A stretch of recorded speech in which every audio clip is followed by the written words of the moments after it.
Welcome to our Thursday live webinar with Rabbi Pinchas Winston. This webinar is sponsored by bringthemhome.org.il as well as Israel 365. You can visit our YouTube at youtube.com/Israel Torah. And for the rabbi's website, we recommend that you go to his website, which is 36.org, where you can find all of his books, lectures, and webinars. And without further ado, this lecture will be entitled, Remember What? Rabbi Winston. With a question mark. They go, remember what? Yeah.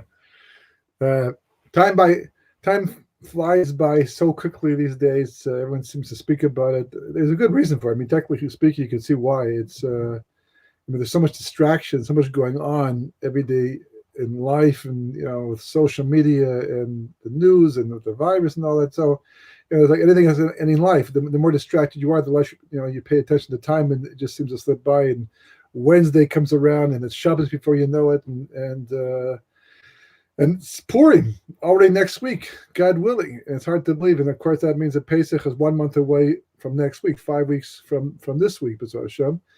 And I always remembered, thinking all around January times, like a good 3 months before Pesach was coming, December, 3-4 months, and then boom, all of a sudden 1 month. And the Zohar speaks about this. There's an idea of time speeding up in advance of Mashiach's arrival. Doesn't say what's going to happen, but it could be for technical reasons, and we certainly see that there's what to be distracted by today in terms of not being able to focus on time, and yet to be ready. That's the whole thing. The whole thing is about readiness. When the Jewish people left Mitzrayim, the night before, they were told to be ready the night before. They had to be dressed, ready to go, with their staffs in their hand, and the things are repackaged up, because everything in life comes down to readiness and preparedness. Because otherwise it goes right by you. Looking for a sign, boom, right, just passes you by, including the Messianic era. It could just happen very, very quickly, and a person get, wow, what? How'd that happen? Where'd that come from? It all makes sense after the fact, but until we get to that point, it's very easy to think that it's not what it seems to be, and then it turns out that it's exactly that thing, and we wonder why we didn't catch it in the first place. So certainly we have to prepare for Purim, and Purim especially, because Purim is the one holiday of all the holidays, is probably the easiest to miss. And the reason why it's so distracting. There's so much going on that day. I mean, Chanukah, not much happens the entire day. If you want to make a Suda, you make a Suda. You can have do something nice. But the essential mitzvah is lighting the menorah, and that's a very specific thing. And it's around sunset, and other than that, there's not much else to do except make latkes, need sufganiyot, and gain a lot of weight. Purim, you have the Megillah twice, in the nighttime and the morning, and it's distracting enough during the Megillah reading. And then you have what's called Mitanos of Yonim, the giving of the gifts to the poor, and you're supposed to do as much of it as possible. You're not even supposed to question anyone that day. Whoever stretches out their hand, you have to give. And the little kids know that, so they keep asking for something. So you have what's called the May Purim on hand, give people a shekel, or give more to people who deserve more.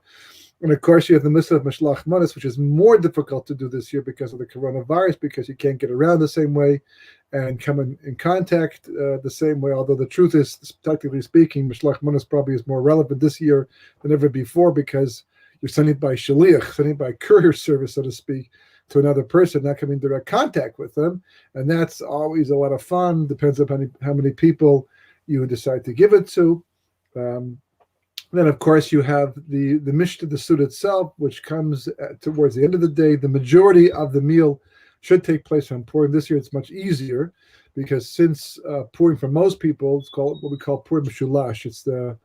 It's over 3 days because the 14th falls on Friday, Erev Shabbos, so you have to have your meal early in the day. Normally, we have our meal towards the end of the day, but because Shabbos is coming in and you're supposed to have an appetite for Shabbos, so therefore you're not supposed to have a meal so late in the day. So basically people start already in the morning to have their meal. And if you're going to drink, you have to be sober by Shabbos. So it's a faster day. The 15th, of course, is Shabbos. That's relevant to Yerushalayim. And any city that was walled going back to the times of Joshua ben Nun.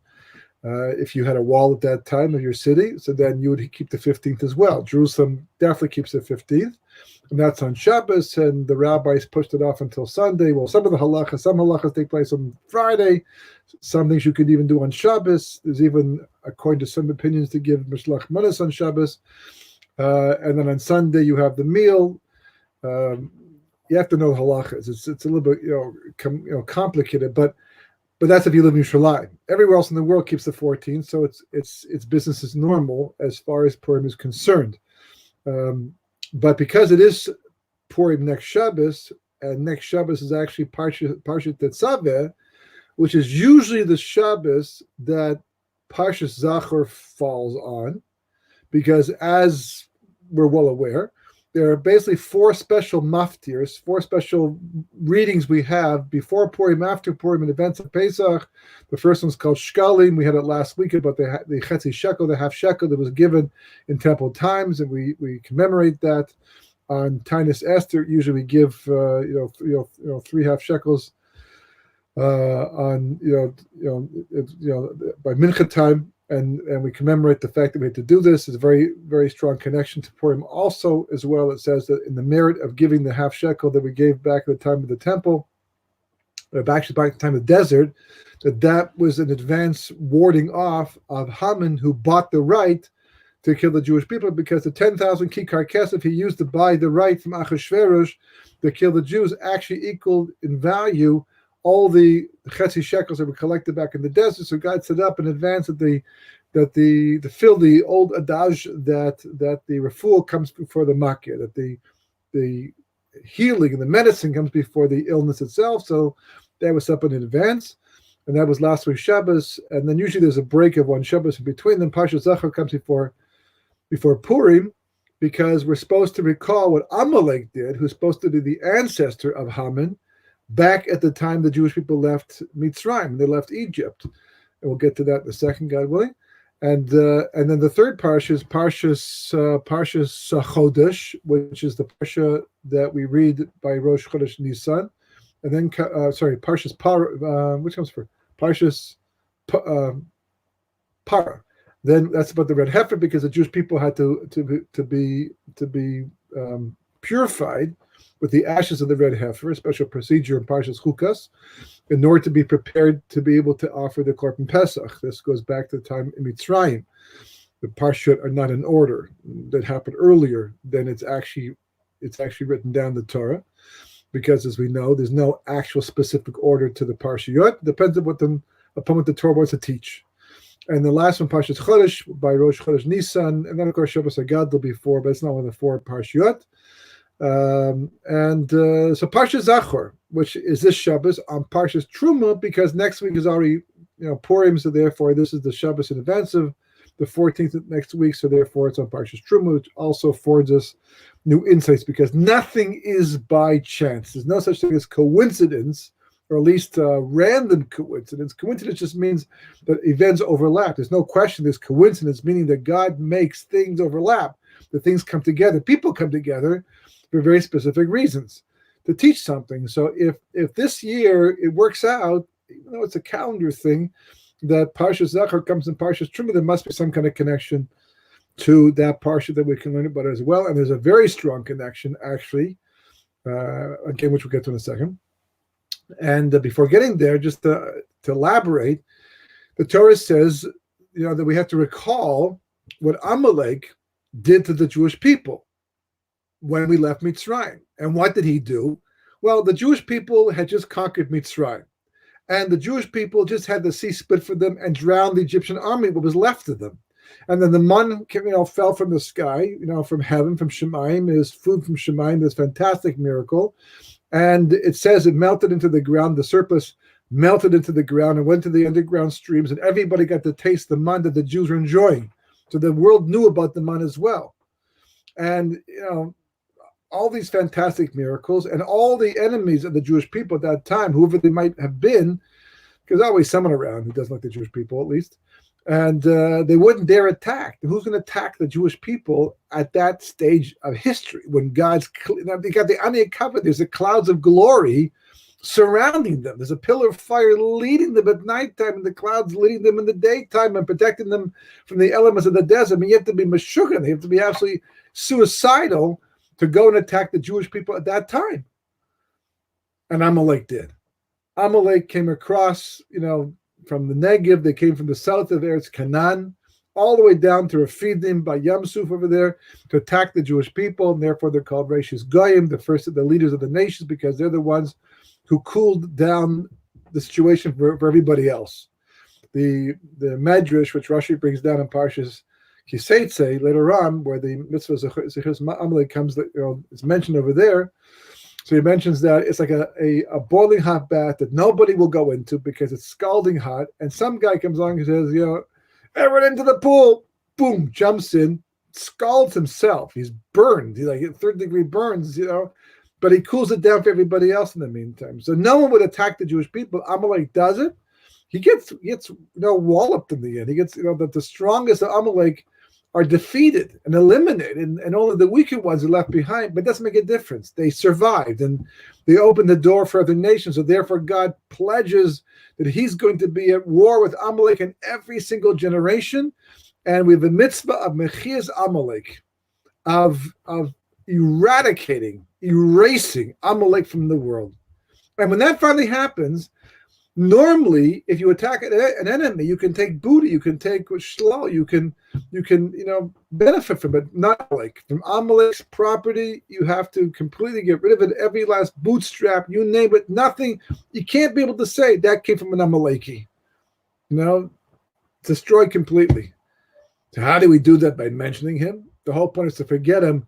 How do we do it? By mentioning him. So the Gemara points out, and Chazal point out, that the Jewish people, their job, especially today, because we can't even see who's Amaleki and lack the means for the most part to eliminate. But God said that by fulfilling the mitzvah, Zechiras Amalek, what he did, and that's our job, that's our portion of Mechias Amalek. And then God will take care of the rest. He'll take care of Amalek completely. So, but what happens? We have a brainwash later on. I remember once there was a mitzvah, anyhow, the mitzvah of eternal. It's a mitzvah of Mechias Amalek. It means that somehow the concept of Mechias Amalek remains eternal too. So what does it mean? Is it only to destroy them? Well, there's other words to use for destroying them. And there's other nations that will be destroyed too. But Mechias Amalek is very specific, this idea of eradication. So it's a very important concept and idea, and it's certainly tied to this week's parsha. And someone actually once gave me an analogy. He was in a situation where he thought he was going to be sued by somebody, that he didn't do anything wrong, but the person was litigious. Litigious, I believe is the word. Right? Someone who likes to, he sues everybody. He's a businessman, and if he thinks he's being wronged, he'll go to courts, and he can afford to hire the lawyers. This person could not. And he lived with concern that maybe this person's going to come after him financially and sue. And there was like a gray cloud hanging over his head, he said, a little bit like you get depressed a little bit, that, always in the back of his mind that this might be happening any moment in time. Turns out the person was not young, who he worried about, and he probably didn't have any plans to sue this person at the end, because, but this person was just worrying, but he did worry. And in the end, this person, unfortunately, he had a stroke and he passed away. And though this person was not happy about the fact this person died, but once he did die, that fear just disappeared, just went away. He remembered the person, he remembered working for the person, he remembered everything about it, but the fact that this person was no longer around to do any more damage made it as if he never existed, in a sense. So your mind, on one hand, knows it, but on the other hand, it's like, you have no emotional connection to it because it's no longer relevant. And part of the problem with Amalek in history, why it's hard to erase him, is because there's always the potential for him to come back. We saw that. Amalek was a nation back at the beginning. The Gemara says that Sennacherib, who was the king of Assyria, caused all the nations to become confused. He brought them all, caused intermarriage amongst the nations. So there's no purebred Amaleki alive today. That's clear. Question is, can someone have the status of an Amaleki? So the Brisker Rebbe says yes, and many people held that that's what Hitler was, that he was an Amaleki. And there's certain things that define an Amaleki. An Amaleki, for example, we see from Rashi Parsha Kiseitze, is prepared to kill himself to put himself at risk just to get at the Jews. That's what Amalek did, and that's what Hitler did as well. And that may have put him, and it goes to war against the Jewish people specifically, and specifically against their morality. I mean, Hitler himself said that. He said that I am at war not with the capitalists, or not with the communists, not with the Americans, not with the British, not with the Russians, but with the capitalists and the Bolsheviks and the Republicans. Why? Because they're all Jewish-based concepts. I'm at war with the Jewish people, he said. Let me fight this war against the Jewish people, and that's all I'm interested in. That's an Amaleki thing, to actually do a thing like that. So, a lot of questions arise, but the reality is that what Amalek represents primarily, first and foremost, as we see from the Chumash itself, the main war against Amalek is the doubt in divine providence that Amalek creates and that he questions. So the Pri Tzaddik points out, and he says that really the mitzvah of Zechiras Amalek is not so much to remember what Amalek did, because anyhow he's just a puppet in Hashem's hand. The Gemara says he's like a punishing strap. Hashem calls on Amalek to do his punishing work for him when necessary. The main mitzvah of Zechiras Amalek, this is the remember what? This is the what, right? The main mitzvah is to remember what the Jewish people did to bring on the attack of Amalek. Well, what do they do? Well, Rashi says right there in the Chumash. He's up at the Chumash and Parshas B'Shalach, right after Amalek attacks, and Rashi brings down a story. And he says that the reason why Amalek attacked was because the Jewish people asked a question. Hayesh Hashem birkebenu im ayin. Is God amongst us or not? What does that mean? Why are they asking this question? They're not a bunch of atheists wandering around through history or even agnostics. They clearly believe that God exists. They just witnessed the 10 plagues in Mitzrayim. Very hard to rationalize that one then. Today, people do all the time. But back then, you saw it, you witnessed it, and God spoke. And then they saw the sea split. That's a very hard miracle to pull off if you're not God.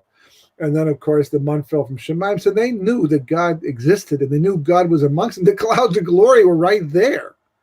So clearly, God is amongst them. So then what was the question they were asking? Kind of roundabout way of asking, what's with the water? Right? Because the whole thing that sparked the situation was that they ran out of water. Fine, we got food. Excellent, right? But wash it out there with something to drink. Some people can go through a whole meal without drinking. Personally, I need to drink during a meal. So we have all this mud, right? And it's the food. And all of a sudden the water runs out. And the Jewish people are wondering, where's the water? So you go to a wedding, right? Or an office party or someplace, some simcha. And you say, wow, it's just so well catered and everything's going so nicely. And then you find out that they ran into something, right? Just drink, or you don't drink the regular Coca-Cola. You drink diet, and they don't have any diets. So now you say, what kind of event is this? What kind of affair is this? They don't have that, don't have this, like that. So it's like, yeah, God's done all this for us, 100%. And we're all impressed and grateful for the whole thing. But where's the water? We need water. We can't survive without water. Fine. They had doubts. They had questions. They had doubts. No question about that. That's fine. But then they asked this question: is God amongst us or not?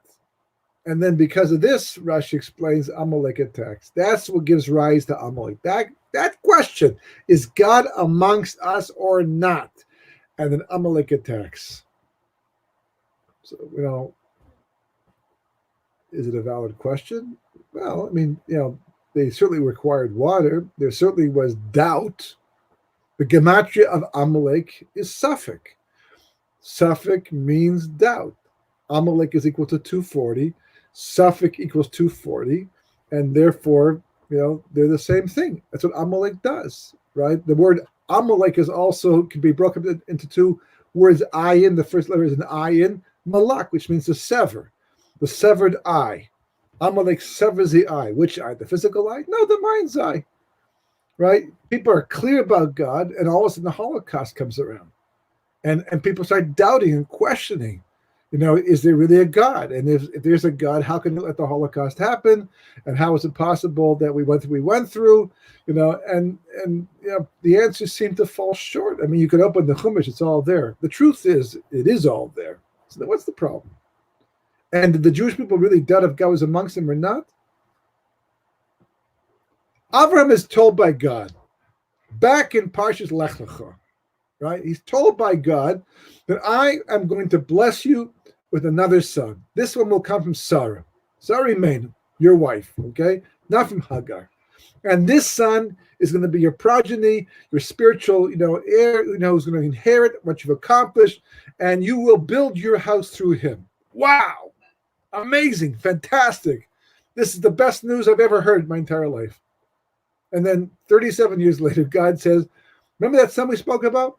Bring him up now as an offering to me, as a korban, ola, right? Bring him up as a korban, and doesn't say shechta, doesn't say slaughter. It just says bring him up as a sacrifice. Now, of course, you assume that if someone tells you to bring up as a sacrifice, it means to sacrifice him, which means killing him. So now Abraham has a very, very confusing situation to deal with. God told me that, he's going to be my heir.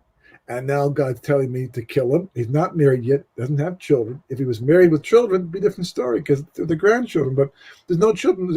How will that happen through a dead Yitzchak in the end? And he has doubts. He's wondering, did God change his mind? But God doesn't change his mind. Not really. God doesn't change. So then how does this all work out? How does this fit together? And he has doubt. And the Medrash says that the Sitra Achra, which is just another name also for Amalek too, the spirit of Amalek, the reality, the mystical aspect of Amalek that comes from the spheres up in the worlds above, comes to Avraham Avinu and says, "What are you doing? God promised you. You told people that God doesn't want human sacrifices. It's all fraud. It's all wrong. Don't do it. Don't shech them. Don't bring them up. Don't fulfill this order." Avraham doesn't listen. He goes to Yitzchak and he says, "Do you know what your father plans to do with you? You're not just going to bring up another sacrifice. You are the sacrifice. So run away now while you can." No. If my father says this is what we have to do, so we have to do. If I have to be a sacrifice, I'll be a sacrifice in the end. So eventually he gives up and he can't convince them, and Avraham goes through the whole thing. Finally, just as Avraham is about to shecht Yitzchak, so God or an angel says on behalf of God, "Don't do it." I mean, now I get even more doubt. First you said this, then he said that, and then you come back and say this, right? And God said there was no contradiction. There's no problem. There's no paradox here. In the end, I said bring him up as a sacrifice, and you did.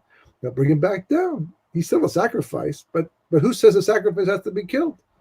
And Yitzchak therefore can't leave the land because he has certain laws because of his purity. But God fooled Avraham. He pulled the wool over his eyes. He made him believe that he was going to kill his son, and then said, "I never said that, and therefore you don't have to." And we all lived happily ever after, except for that fact that Sarah died as a result of it. But that's also divine providence in the end. That's also tied to Esther, but we won't get to there right now. And we see, but the main thing, it's important to know, very important to know, that ever since Adam Harishon ate from the Eitz Hadas Tov Hara, the tree of knowledge of good and evil, the world was transformed. It's not the same world anymore, not the world that Adam was created in. What changed? So Kabbalah explains that before the sin, before he ate, Adam lived on the level of emes v'sheker, true and false. True and false. What's true and false? True is like absolute. False is absolute. And as one rabbi put it, if Adam saw a person do something wrong, today if you saw someone doing something wrong, don't do that. That's not good to do. It's wrong. You've wronged somebody. But if Adam saw someone do something wrong, if it was possible, he would have said that's false. It's false. It's just not. There's no basis for it. There's no reality, and that's the clarity that he had before the chet, before the sin. After he ate and even a little before he ate, but as he was going to eat from the Eitz Das Torah, the world was transformed. And it went from the level of emes v'sheker to tov v'ra, good and evil. Now, good and evil sounds like tov, emes and sheker, but it's not. Because we see how easy it is to mistake the idea of good and mistake the idea of bad. There's lots of people out there doing what they call the good thing, the right thing, right? But it's not. It might be evil in the end. And likewise, there are things that are being perceived as evil by people's, perceptions because of their idea of good and bad. It turns out it's probably good from God's perspective. You have to have an objective truth to measure your good and evil against. Then, emes v'sheker, that was the objective truth. So that's why the Gemara says, Haman min haTorah menayin. What does that mean? It means that, well, we know that the Torah was, closed with Moshe's death. When Moshe died, that's it. No more stories, no more accounts, nothing. Not a single letter was added to the Torah after Moshe closed it, with his death. And after that, you have Sefer Yeshua, and you have the books of prophets, and you have Kesuvim, other sources of Tanakh, but not the Torah itself. So therefore, Mordechai, Esther, Haman, the whole story came well after the Torah was closed. But as we know from the Medrash, the Torah is the blueprint for creation.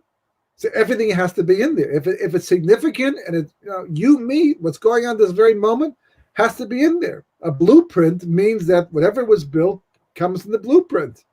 Now, a building blueprint might not have everything in it, but the Torah certainly does. And that's what Ben Bagbecker says in Pirkei Avos. Turn it over, keep going through it because it's all in there. Everything's in there. The good, the bad, the ugly, you name it. It's all inside the Torah itself. It's got nowhere.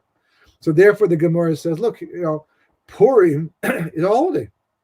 It started off just as an anti-Semitic event, but it gained momentum as the story evolved, and Haman got promoted, and Mordechai did his thing, and Esther became the queen, and against all logic, I mean, there's no way she should have become queen of Persia given all the factors involved in Vashti's death, and then eventually Esther's appointment. And it began to get biblical status, mystical biblical status to eventually we realized this was something that it's primordial, just like Hanukkah. It's primordial. It goes back to the beginning of creation and God's master plan for all of history.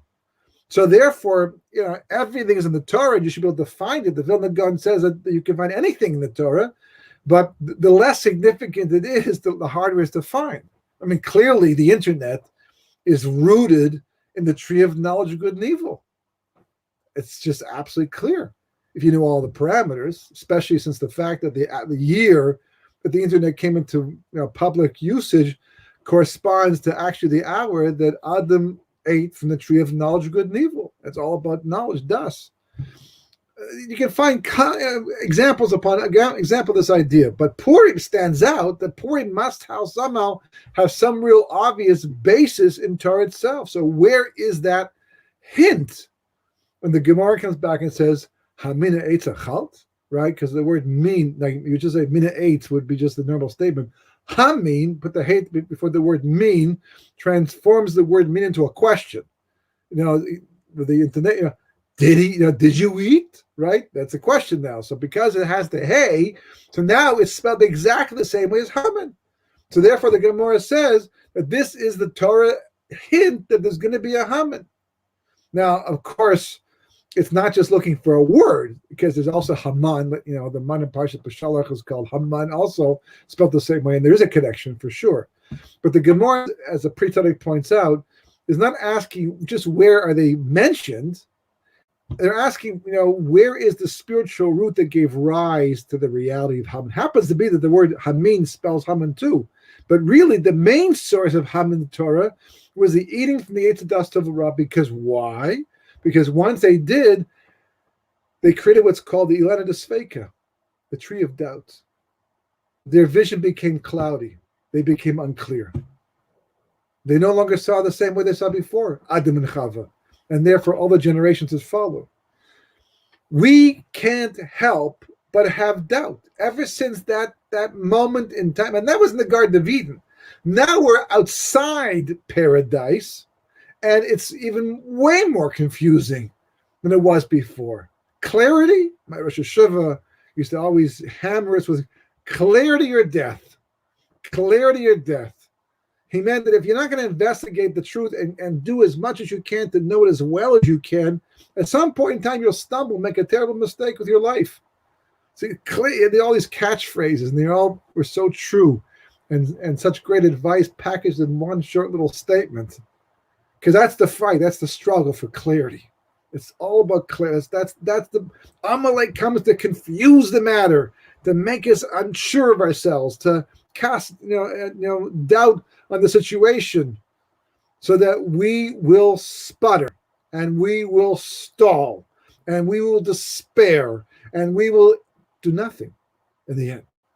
And therefore, if we don't do something, then what's going to happen is God basically, as it says, Aster said, Parim, I'll hide my face from you. God will turn his back on the Jewish people, so to speak. He doesn't really do that, but it gives the impression that he does, and the world becomes more hefker, more random, more open, and people can do whatever they want, as they are doing today, and think they're getting away with it. They're not.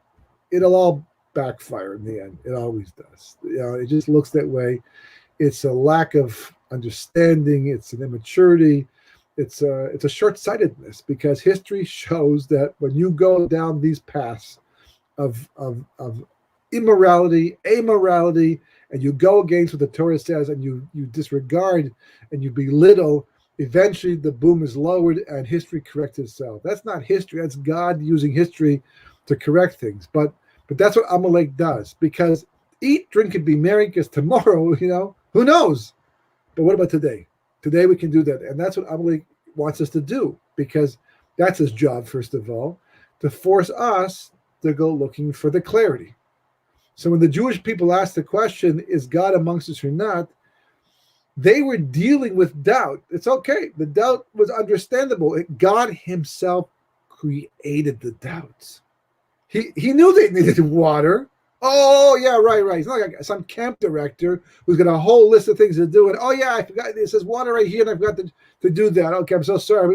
Get the water. These guys are thirsty. Speaking of which.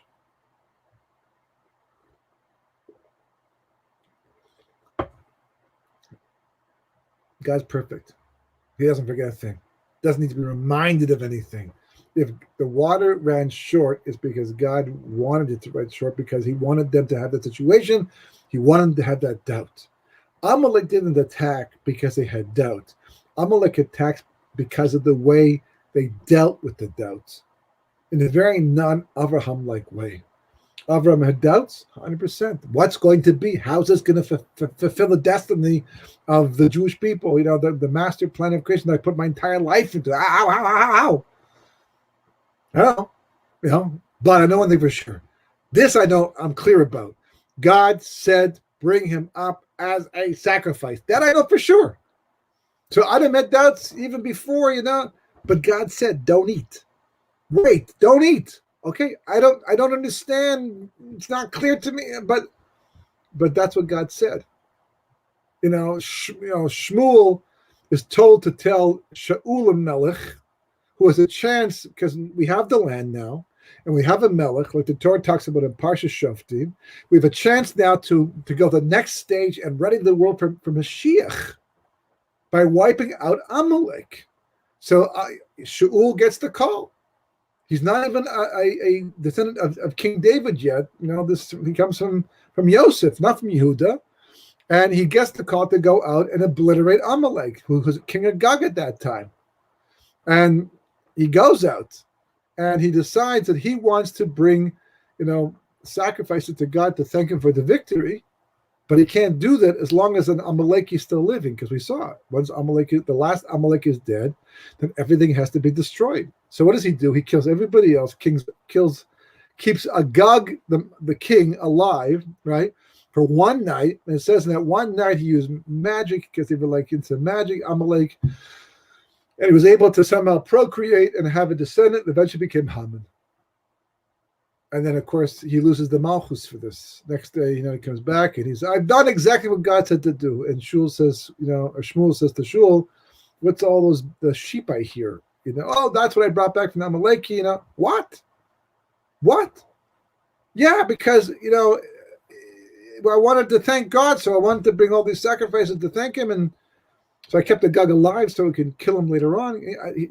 Believe me, Shaul wanted to kill Agag, the king of Amalek, just as much as he wanted to, just as much as any Jew wanted to, and Shmuel wanted to. But he wanted to do this thing by showing his appreciation to God.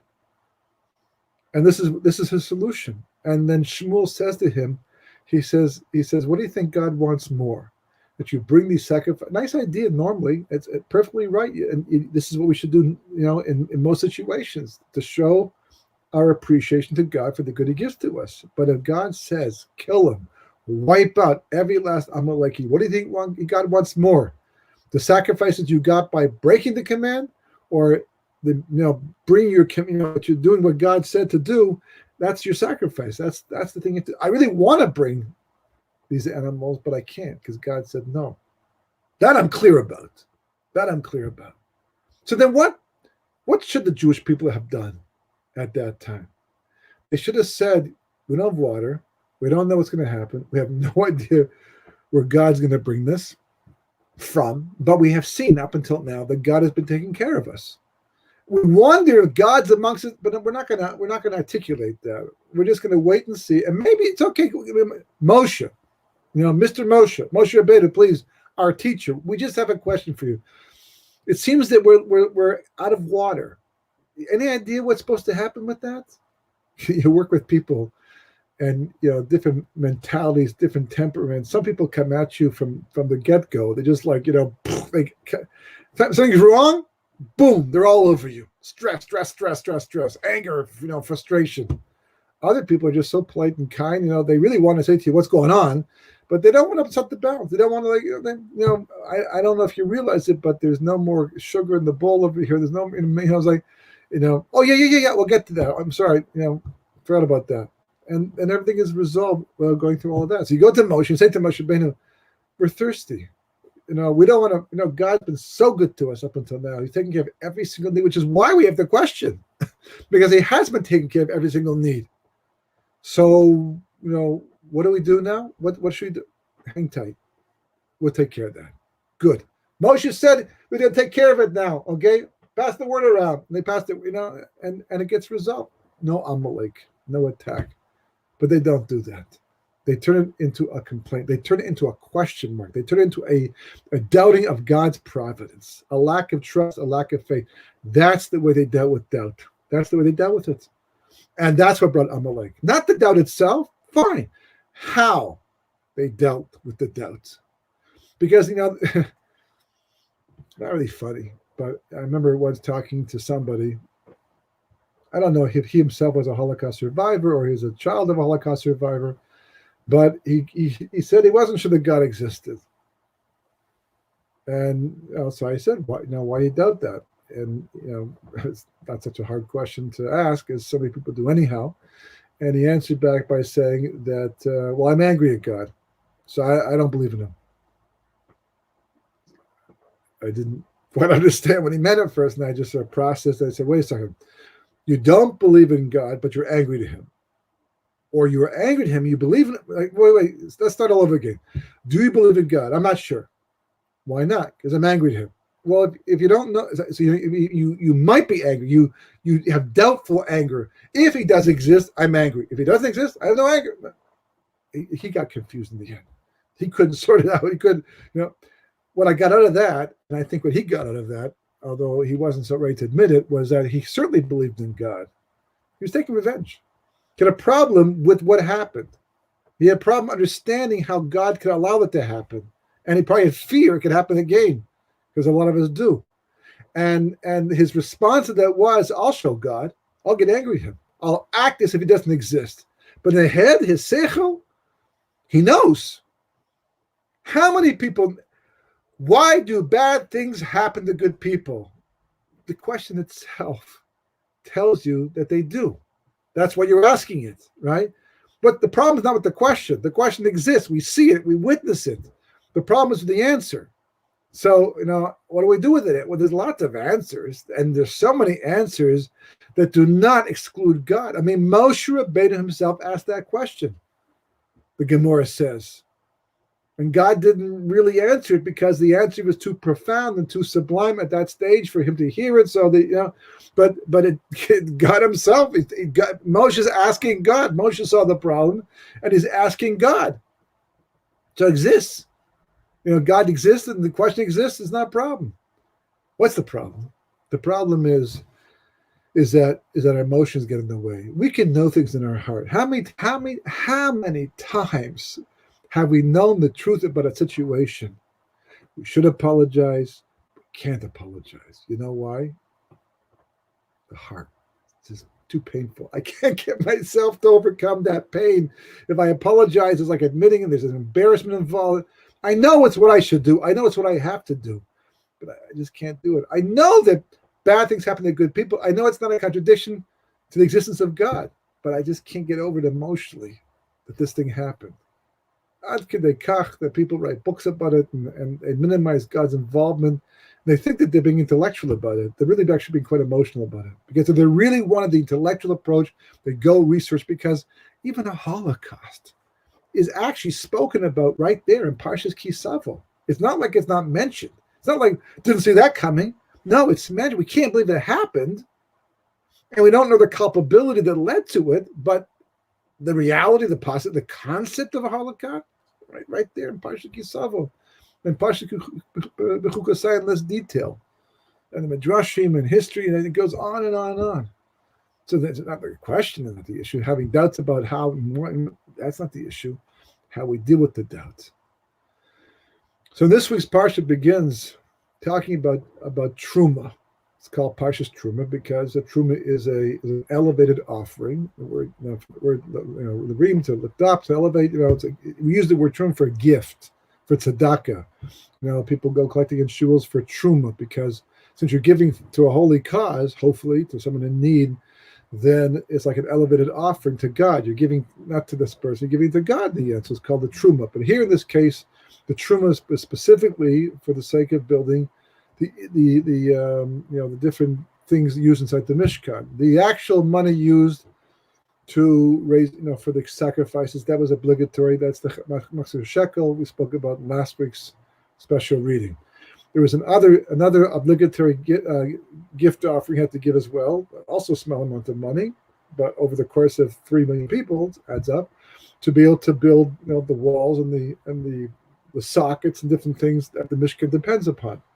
The third one, which is a free will offering, called Nedavas Alev, right, like a free will offering, a voluntary offering, that each person could decide for themselves how much they wanted to give for the sake of building the implements, all the different things that were used inside the Mishkan, which you can, you're going to have more than enough for things like that when people finish giving what they want to give. And in fact, as Moshe Rabbeinu points out, in Parshas Pekudei, I believe it is, where Moshe tells them to stop giving because the first time, probably the last time in Jewish history, they collected more money than was necessary, more than they needed for the project. But the words Nedavas Alev literally means a gift offering of the heart, an offering, you volunteer the heart. It's not the money that God wanted, as Rashi points out, and the Gemara says the money belongs to me. You're just giving me back my money. If you don't want to give it to me, I'll take it away from you. The Gemara says, if you don't get tzedakah when you're supposed to, God will make you spend money in ways you don't want to, that you have no merit, right? This guy comes collecting tzedakah, I reach in my pocket, it's painful, I give the money, I get reward, they will to come. I don't do it, so then someone gets a dent in their car, and all of a sudden they have to pay for damages to their car.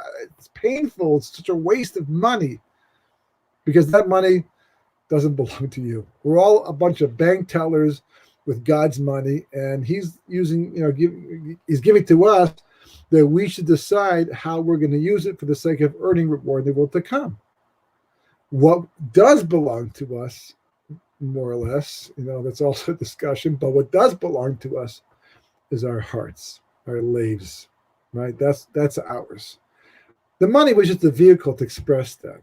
Like anything, you buy a birthday present for someone, you buy a pair of socks, doesn't really show much thought was involved, unless a person really needed a pair of socks. Then the person gets the message, thank you, the gift. I appreciate that you went so far as to give me a gift, but it's not like a thoughtful gift. But someone goes ahead and you can tell from the gift that was being given, and it doesn't have to be expensive.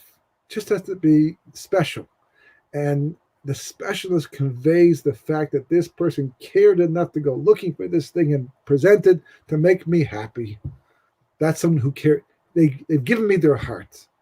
That's what God builds the Mishkan from, the service of the Mishkan, from the hearts of the Jewish people. Give me your heart, he says. Your minds, that I got. Nasev Nishma. You accept the Torah at Mount Sinai, you're blown away.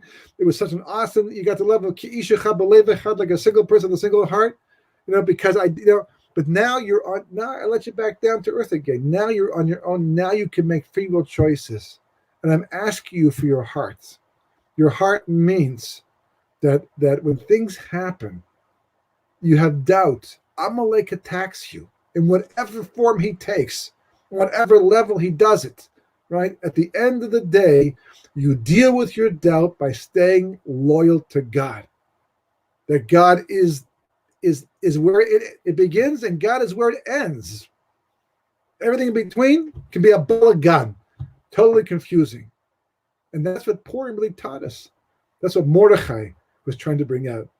Everything was organized, then there was a big balagan in the middle. It looked disastrous, even like genocide, like the end of the Jewish people. And then boom, turns around just like that, and God flips it over, and we become the heroes, and everything works out for us. And Amalek is on the run.